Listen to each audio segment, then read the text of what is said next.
عداوت مجھ سے کیوں اتنی، میں تو قرآن کا داعی ہوں، رسول اللہ کا وارث، صحابہ کا سپاہی ہوں، مجھے ہے کفر سے نفرت، میں تو حق کا فدائی ہوں۔ الحمدللہ نحمده ونستعینه ونستغفره ونعوذ باللہ من شرور انفسنا ومن سیئات اعمالنا من يهده الله فلا مضل له ومن يضلل فلا هادي له واشهد ان لا اله الا الله وحده لا شريك له واشهد ان محمدا عبده ورسوله يا أيها الذين آمنوا اتقوا الله حق تقاته ولا تموتن إلا وأنتم مسلمون يا أيها الناس اتقوا ربكم الذي خلقكم من نفس واحدة وخلق منها زوجها وبث منهما رجالا كثيرا ونساء واتقوا الله الذي تساءلون به والأرحام إن الله كان عليكم رقيبا يا أيها الذين آمنوا اتقوا الله وقولوا قولا سديدا يصلح لكم أعمالكم ويغفر لكم ذنوبكم ومن يطع الله ورسوله فقد فاز فوزا عظيما أما بعد فإن خير الحديث كتاب الله وخير الهدي هدي محمد صلى الله عليه وسلم وشر الأمور محدثاتها وكل محدثة بدعة وكل بدعة ضلالة وكل ضلالة في النار أعوذ بالله من الشيطان الرجيم بسم الله الرحمن الرحيم قل اعوذ برب الفلق من شر ما خلق ومن شر غاسق اذا وقب ومن شر النفاثات في العقد ومن شر حاسد اذا حسد۔ معزز حاضرین جمعہ، قرآن کریم کی آخری دو سورتیں سورہ فلق اور سورہ ناس، ان دونوں سورتوں کو معوذتین کہا جاتا ہے۔ معوذتین کا مطلب پناہ دینے والی دو سورتیں۔ یہ دو سورتیں ایسی ہیں جو اللہ تبارک و تعالیٰ کی پناہ میں، اس کے ریفیوج میں، اس کے شیلٹر میں ہمیں اور آپ کو ڈال دیتی ہیں، اللہ کی پناہ میں دے دیتی ہیں یہ دو صورت۔ ان دونوں صورتوں کی بڑی فضیلت بھی ہے۔ امام مسلم رحمۃ اللہ علیہ صحیح مسلم میں ایک روایت لائیں، حضرت عقبہ ابن عامر رضی اللہ تعالیٰ عنہ فرماتے ہیں، اللہ کے پیارے رسول صلی اللہ علیہ وسلم فرمایا کہ آج کی رات میرے اوپر دو ایسی صورتیں نازل ہوئی ہیں کہ میں نے ان کے جیسی صورتیں نہیں دیکھی، قل اعوذ برب الفلق اور قل اعوذ برب الناس۔ اور یہی حضرت عقبہ ابن عامر رضی اللہ تعالیٰ عنہ کی ایک اور حدیث ہے جو ابو داؤد کے اندر ہے۔ کہتے ہیں کہ ایک مرتبہ مدینہ کے قریب ایک جگہ تھی ابوا اور جوفا کے بیچ میں، ہم لوگ سفر میں تھے، اللہ کے رسول بھی ساتھ میں تھے، بڑی ہوائیں چلنے لگی اور بڑا اندھیرا چھا گیا۔ تو اس موقع پر اللہ کے رسول صلی اللہ علیہ وسلم نے سورہ فلق اور سورہ ناس کو پڑھ کر کے اللہ کی پناہ طلب کی، اور آپ نے کہا کہ اے عقبہ، تم بھی انہی دونوں سورتوں کو پڑھ کر کے اللہ کی پناہ طلب کرو، اس لیے کہ ان کے جیسی پناہ دینے والی، ان کے جیسی کوئی اور دعا، کوئی اور ذکر، کوئی اور وظیفہ نہیں ہے جس کے ذریعے اللہ کی پناہ طلب کی جائے۔ ترمذی اور نسائی کے اندر ایک روایت حضرت ابو سعید خدری کی، وہ کہتے ہیں کہ اللہ کے رسول صلی اللہ علیہ وسلم شیطانوں سے اور انسان کی نظر بد سے اللہ کی پناہ طلب کیا کرتے تھے، مگر جب سورہ فلق اور سورہ ناس نازل ہو گئی تو اللہ کے رسول صلی اللہ علیہ وسلم نے وہ تمام دعائیں بند کر دیں. اب آپ صرف یہی 2 سورتیں پڑھتے تھے، قل اعوذ برب الفلق اور قل اعوذ برب الناس. یہ 2 سورتیں آپ نے جب یہ نازل ہو گئی تو آپ نے باقی سب پڑھنا بند کر دیا، بس آپ یہی 2 سورتیں. آپ کو یاد ہوگا آخری بار جب میں نے خطبہ جمعہ آپ کے سامنے پیش کیا تھا تو میں نے ایک بات کہی تھی کہ صبح شام کے اذکار ہمیں پڑھنے چاہیے. صبح شام کے اذکار میں مختلف دعائیں ہیں، اس میں ایک یہ چیز بھی ہے کہ صبح شام 3 مرتبہ سورہ فلق اور سورہ ناس اور ساتھ میں قل هو اللہ احد بھی پڑھا. ہمارے یہاں چاروں کل کہا جاتا ہے، مصیبتوں میں چاروں کل پڑھنا، چاروں کل نہیں پڑھنا چاہیے. یہ بات یاد رکھیے، غلط فہمی ہے. 3 قل هو اللہ احد، قل اعوذ برب الفلق اور قل اعوذ برب الناس، ان تینوں کو معوذات کہا جاتا ہے. تو سورہ فلق اور سورہ ناس کی تو الگ سے فضیلت ہے ہی، ساتھ میں سورہ اخلاص یعنی قل هو اللہ احد بھی پڑھنا چاہیے. اللہ کے رسول صلی اللہ علیہ وسلم نے حضرت عبداللہ بن خبیب انصاری رضی اللہ تعالیٰ عنہ سے کہا تھا کہ اگر تم صبح شام 3 مرتبہ قل هو اللہ احد، قل اعوذ برب الفلق اور قل اعوذ برب الناس کو پڑھ لیا کرو تو تخفی کا من کل شر، ہر شر اور ہر مصیبت سے اللہ تعالیٰ تمہاری حفاظت کرے گا، اور یہ 3 صورتیں تمہارے لیے کافی ہو جائیں. یہ جو دو صورتیں ہیں سورہ فلق اور سورہ ناس، ان کو رات میں بستر پہ جانے کے پہلے پڑھنا بھی اللہ کے رسول کی سنت ہے. سونے کے ٹائم بھی اس کو پڑھ کے دم کر لیا جائے، اپنے ہتھیلیوں پہ پڑھ کے دم کر لیا جائے، پھونک مار لیا جائے، اور پھر ہتھیلیوں کو اپنے چہرے پر اور پورے بدن پہ پھیر لیا جائے. اما عائشہ رضی اللہ تعالیٰ عنہ بیان فرماتی ہے، صحیح بخاری اور صحیح مسلم کی روایت ہے کہ اللہ کے رسول صلی اللہ علیہ وسلم جب بھی بستر پہ جاتے تھے قل هو اللہ احد، قل اعوذ برب الفلق اور قل اعوذ برب الناس، یہ تینوں صورتیں آپ اپنی ہتھیلیوں پہ پڑھ کے دم کرتے تھے، اور پھر اپنے چہرے پر اور جہاں تک آپ کا ہاتھ آپ کی باڈی میں آپ کے بدن میں جاتا تھا آپ پھیر لیتے تھے. جب آپ مرض الموت میں مبتلا ہوئے، جب آپ اپنی زندگی کی آخری بیماری میں مبتلا ہوئے اور آپ یعنی اس قدر کمزور ہو گئے کہ آپ اپنے ہاتھ کو خود حرکت نہیں دے پا رہے تھے، تو میں آپ کے ہاتھوں پہ پڑھ کے دم کر رہی تھی اور آپ کے ہاتھ کو میں آپ کے بدن پہ پھیر رہی تھی. تو معلوم ہوا کہ سونے کے ٹائم بھی ان 2 صورتوں کو پڑھنا اللہ کے رسول کی سنت ہے. اسی طریقے سے یہ 2 صورتیں ہر فرض نماز کے بعد بھی پڑھنا سنت ہے. نماز کے بعد کے جو اذکار ہیں، اللہ اکبر، استغفر اللہ، اللہم انت السلام، اللہم لا مانع لما اعطیت، جتنی دعائیں ہیں ان سب کو پڑھنے کے بعد آپ سورہ فلق اور سورہ ناس بھی پڑھیں. یہ بھی اللہ کے رسول صلی اللہ علیہ وسلم کی صحیح حدیثوں سے ثابت ہے. سوال یہ پیدا ہوتا ہے کہ ان 2 صورتوں میں کیا ایسی خاص بات ہے؟ ان کو پڑھ لیں تو نظر نہیں لگتی، ان کو پڑھ لیں تو جادو اور شیطانوں سے محفوظ ہو جائے، ان کو پڑھ لیں تو رات میں سونے کے پہلے کیوں اس کو پڑھنے کو اللہ کے رسول نے اپنی سنت قرار دیا، کیوں فرض نمازوں کے بعد اس کو پڑھنے کی تلقین کی گئی؟ ہم کوشش کریں گے کہ آج کے خطبہ جمعہ میں ہم سورہ فلق کے اوپر، پھر آگے اگر موقع ملا تو سورہ ناس کے اوپر ہم غور کریں گے، اس کی تفسیر پر غور کریں گے کہ اس کے اندر ہم اللہ تعالیٰ سے کیا مانگتے ہیں، کیا پناہ طلب کرتے ہیں. اس کے پہلے کہ میں سورہ فلق کا ترجمہ اور تفسیر آپ کے سامنے پیش کروں، سورہ فلق کے پہلے سورہ اخلاص ہے، اور قرآن کریم کی جو سورتیں ہیں ہر سورت کو اپنے سے بعد والی سورت کے بیچ میں کوئی نہ کوئی کنیکشن ہے، کوئی نہ کوئی تعلق ہے. یہ بھی علم تفسیر کا ایک فن ہے، علماء نے اس پر بھی کتابیں لکھی ہیں اور غور کیا ہے اور تدبر کیا ہے کہ قرآن کی ایک سورت کا دوسری سورت کے ساتھ کیا کنیکشن اور تعلق ہے.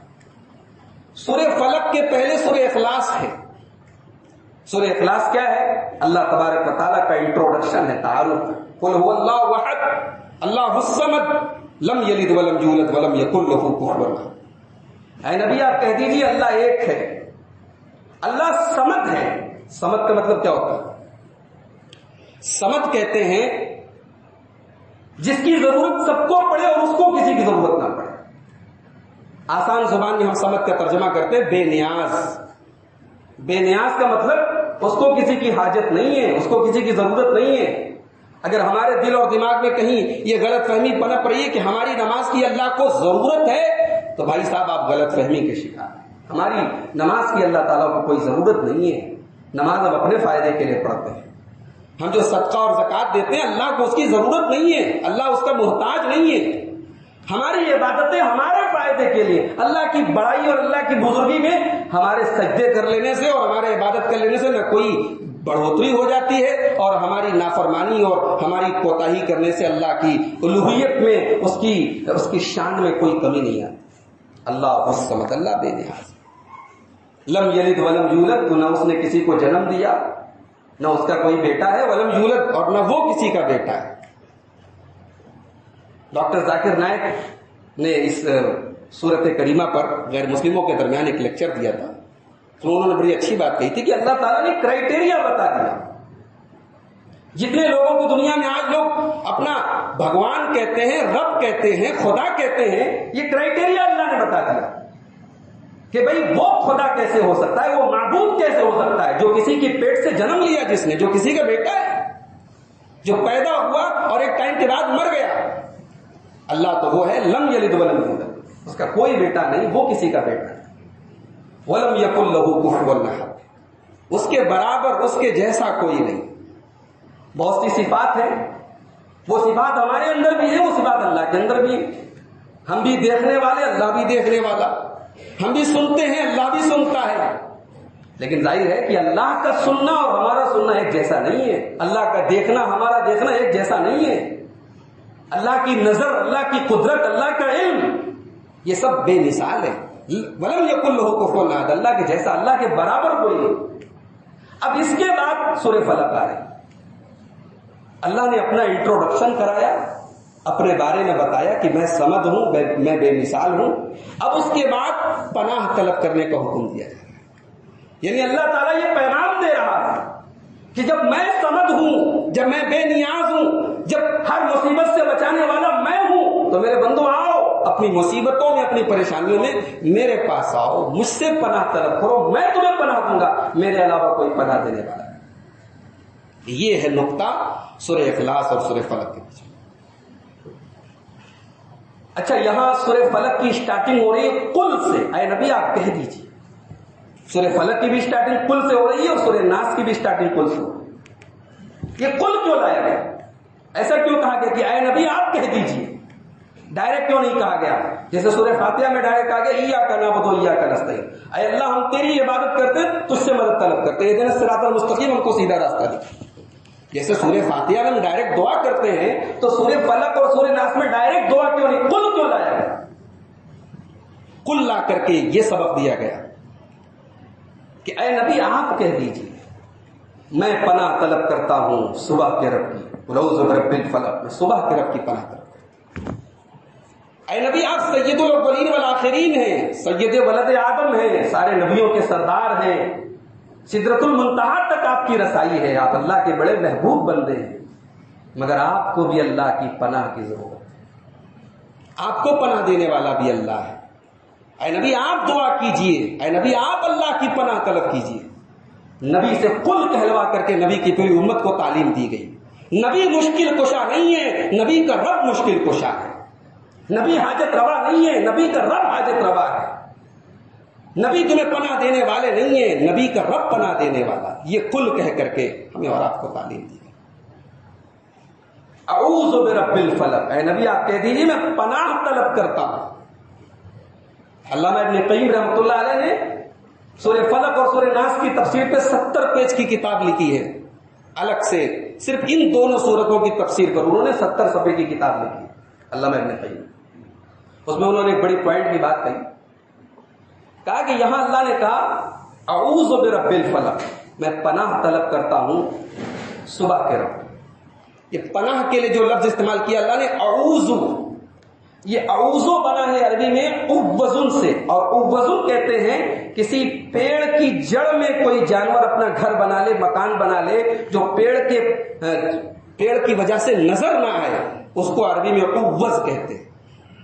اسی سے یہ لفظ اعوذ بنا ہے۔ گویا پناہ لینے والا جب کسی کی پناہ لیتا ہے تو اس دشمن سے چھپ جاتا ہے، ڈھک جاتا ہے، دشمن کو نظر نہیں آتا ہے وہ۔ اللہ کی پناہ میں جب ہم آ گئے، ہمارا جو دشمن ہے، جو ہمارے جو خطرے ہیں، ہم ان کی اللہ کی رحمت میں، اللہ کی قدرت میں ہم آ کر کے چھپ گئے۔ اب کیا مجال ہے کہ شیطان کا ہم پر کوئی وار چلے؟ کیا مجال ہے کہ کوئی ہمارا دشمن ہمارا بال باقا کر سکے؟ اللہ کی رحمتوں نے ہمیں ڈھانپ لیا۔ یہ نقطہ ہے اعوذ لانے کا۔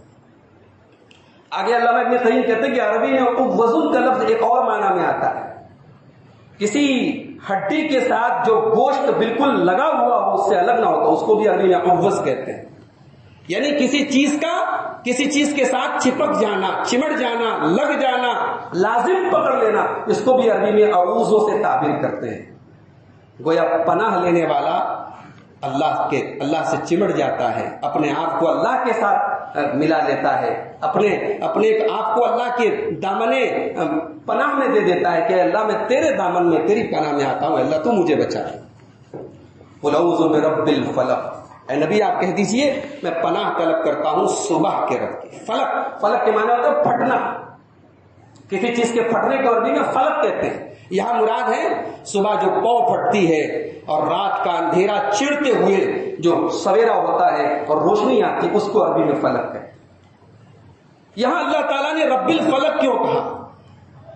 صبح کے رب کی پناہ کیوں طلب کی گئی؟ اللہ تعالیٰ کی بہت ساری صفات میں سے اس صفت کو کیوں لایا گیا؟ علماء کہتے ہیں کہ اس میں بھی ایک نقطہ ہے۔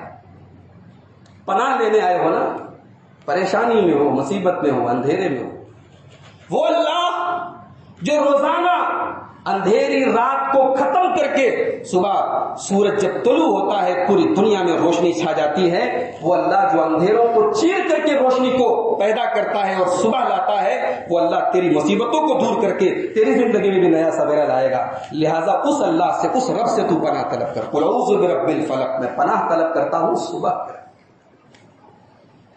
اب اس کے بعد 4 چیزوں سے پناہ مانگی گئی۔ من شر ما خلق ومن شر غاسق اذا وقب ومن شر النفاثات في العقد ومن شر حاسد اذا حسد۔ سورہ فلق میں اللہ کی ایک صفت بیان کی گئی اور 4 چیزوں سے پناہ مانگی، اور سورہ ناس میں اللہ کی 3 صفتیں بیان کی۔ قل اعوذ برب الناس، ملک الناس، الہ الناس، وہاں 3 صفتیں بیان کی گئی اور ایک چیز سے پناہ مانگی۔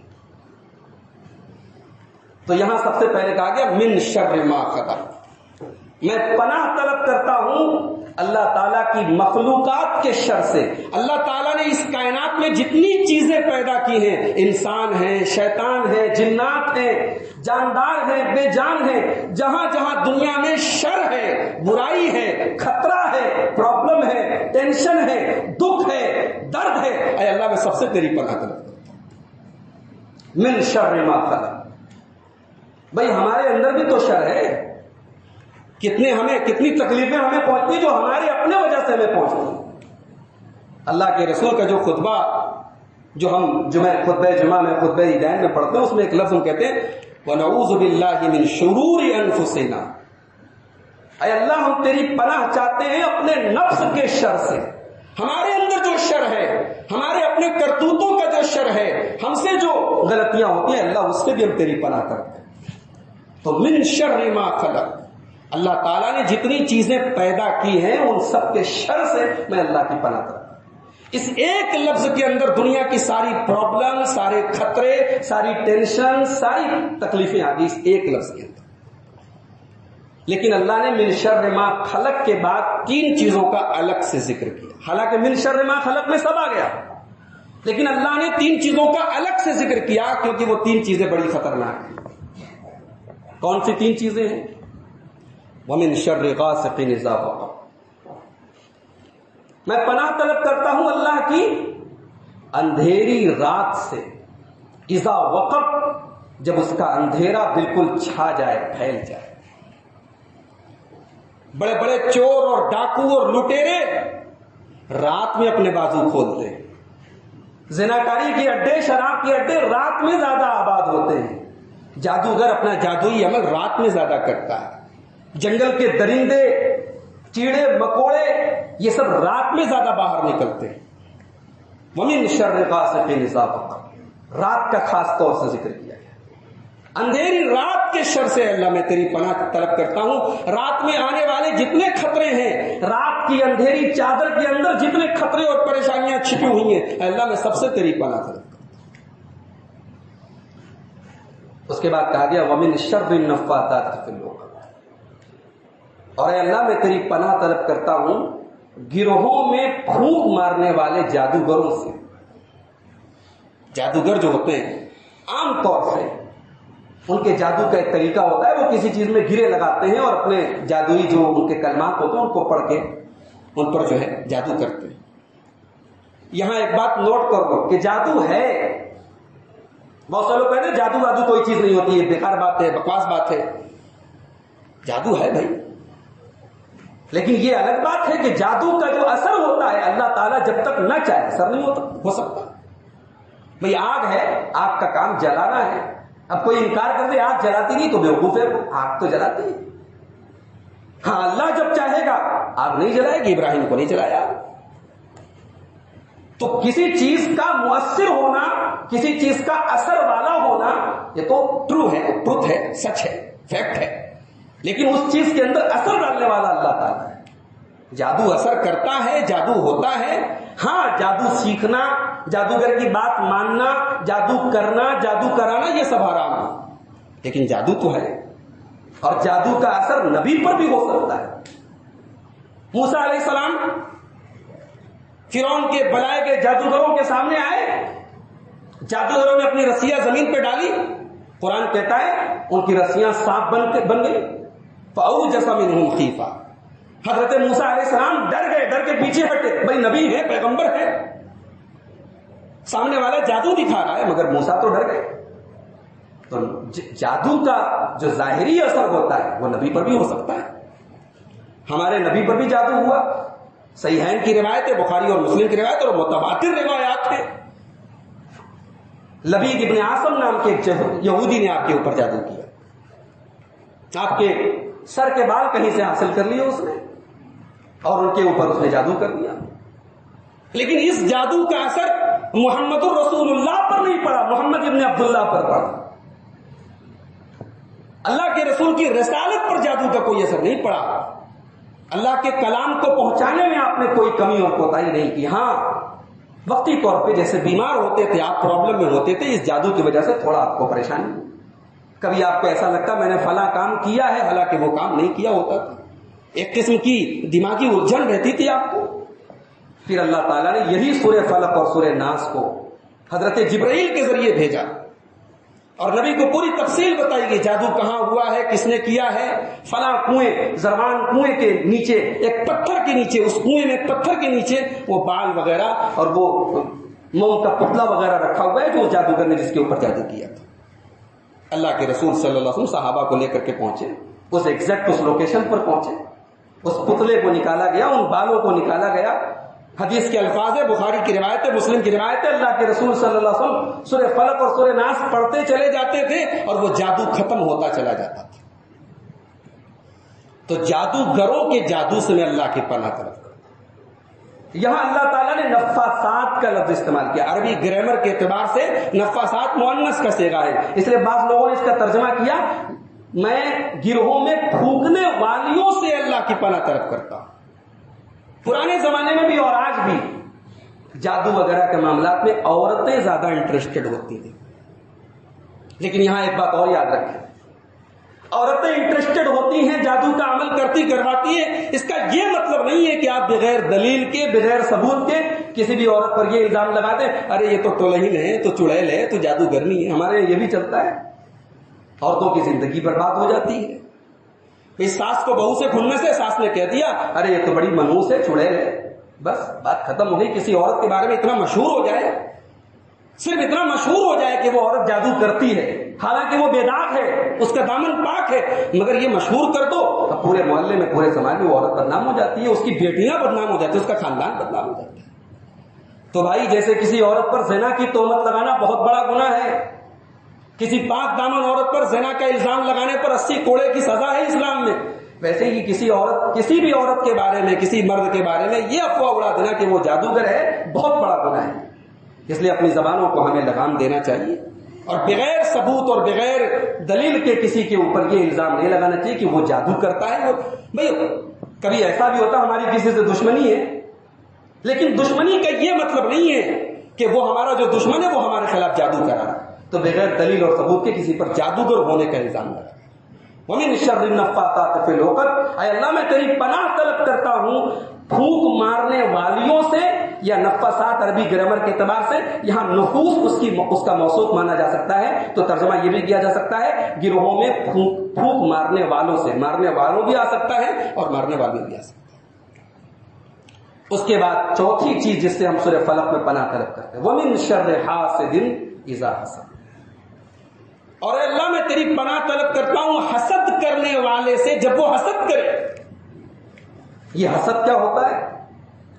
حسد یہ ہے کہ آپ کو اللہ تعالیٰ نے پیسہ دیا، دولت دی، آپ نے اچھا مکان بنا لیا، اچھا کاروبار چل رہا ہے آپ کا، اب میرے پیٹ میں درد ہو رہا ہے، مجھے تکلیف ہو رہی ہے کہ بھائی اس نے بڑا پیسہ کما لیا، بڑا اچھا مکان بنا لیا اس نے، اب میرے دل میں یہ آرزو ہے آپ کا مکان گر جائے، آپ کے کارخانے بند ہو جائیں، آپ کا نقصان ہو جائے. یہ حسد ہے. اللہ نے کسی کو کوئی نعمت دی، پیسہ دیا، علم دیا، دولت دی، نام دیا، شہرت دی، اس نعمت کو دیکھ کر کے یہ تمنا کرنا کہ یہ نعمت چھن جائے، ختم ہو جائے، اسی کا نام حسد ہے. اور یہ حرام ہے اور گناہ کبیرہ ہے اور بڑا خطرناک گناہ ہے. علامہ قرطبی نے بڑی عجیب بات کہی، کہا کہ آسمان پر سب سے پہلا گناہ اسی حسد کی وجہ سے ہوا اور زمین پر سب سے پہلا گناہ اسی حسد کی وجہ سے. بھئی ابلیس نے پہلا گناہ آسمان پر تو ابلیس نے کیا نا. ابلیس کو اللہ نے فرشتوں کو حکم دیا آدم کے آگے سجدہ کرو، فرشتوں کے ساتھ ابلیس بھی رہتا تھا. ابلیس فرشتہ نہیں تھا، ابلیس جن تھا، لیکن فرشتوں کے ساتھ رہتا تھا. اللہ نے کہا سجدہ کرو، ابلیس نے کہا میں نہیں کروں گا. کیوں نہیں کرو گے؟ کہا میں آگ سے پیدا، آدم مٹی سے پیدا، میں اعلیٰ یہ ادنا، میں اونچا یہ نیچے، میں ان کو سجدہ کیوں کروں؟ تو ابلیس نے سجدہ نہیں کیا. کیوں نہیں کیا؟ حسد تھا. حسد تھا کہ آدم کو اتنا اونچا مقام دیا جا رہا ہے، ایک کھاکی کو، ایک مٹی سے پیدا ہونے والی مخلوق کا اتنا اونچا مقام، اللہ سجدہ کروا رہا ہے فرشتوں سے. حسد تھا. زمین میں سب سے پہلا گناہ ہوا، آدم کے دو بیٹوں نے آپس میں اختلاف ہوا، جن کا نام مفسرین نے حابیل اور قابیل لکھا ہے. دو بھائیوں میں جھگڑا ہوا، قابیل نے حابیل کو قتل کر دیا. کیوں قتل کیا؟ حسد تھا.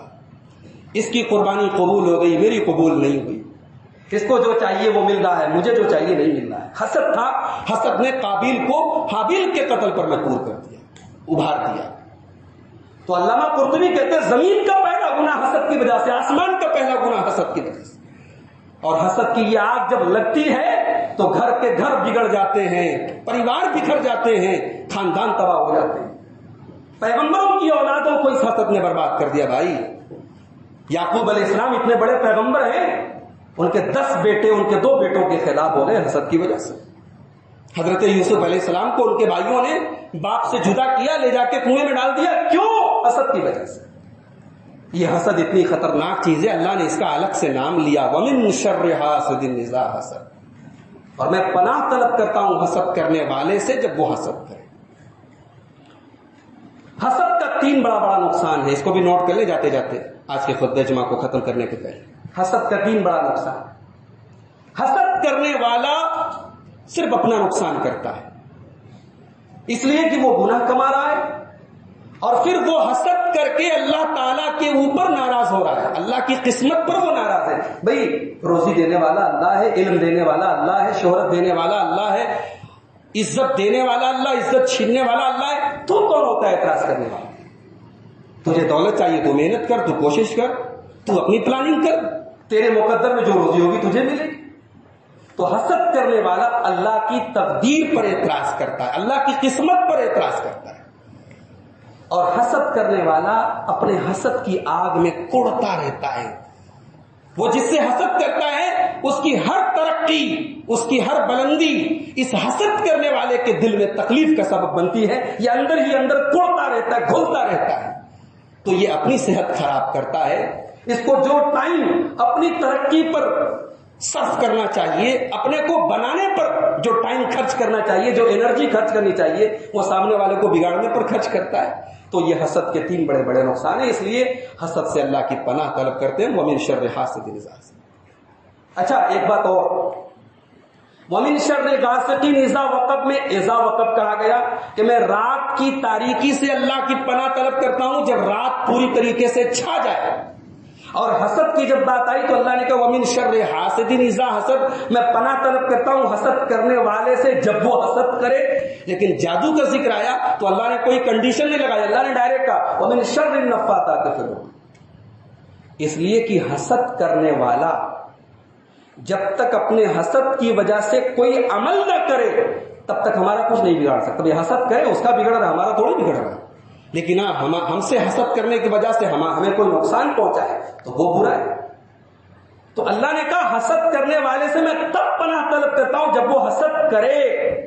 رات کی تاریکی سے میں تب پناہ طلب کرتا ہوں جب رات پوری طریقے سے چھا جائے.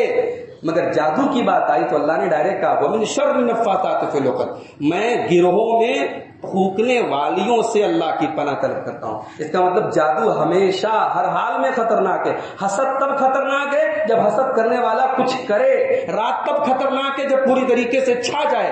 مگر جادو تو ہمیشہ نقصان دہ ہے. اور تیسری وجہ یہ ہے کہ جادو جو ہوتا ہے نظر نہیں آتا.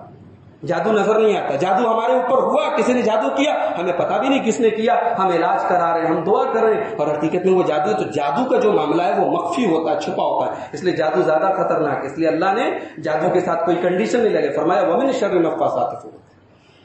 تو انشاءاللہ آئندہ خطبہ جمعہ میں ہم اس کے بعد والی جو صورت ہے قرآن کریم کی آخری صورت سورہ ناس، اس کی تفسیر پر بات کریں گے. یہ دو صورتیں ہیں میرے بھائیوں، ہم سب کو یاد ہیں، چھوٹی چھوٹی صورتیں ہیں، ہم سب نماز میں پڑھتے بھی ہیں. ان کو آپ پابندی بنا لیں، معمول بنا لیں. صبح 3 بار پڑھ لیں، شام کو 3 بار پڑھ لیں، رات میں سونے کے پہلے پڑھ لیں، اپنے بچوں کو پڑھ کے دم کر لیں. ہر نظر بد سے انشاءاللہ، ہر شر سے، ہر مصیبت سے اللہ ہماری حفاظت کرے گا.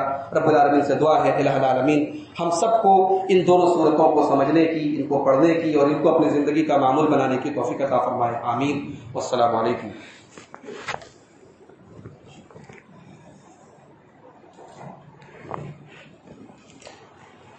الحمد للہ کفا وسلام علی عباده الذین اصطفى. اما بعد اعوذ باللہ من الشیطان الرجیم. بسم اللہ الرحمن الرحیم.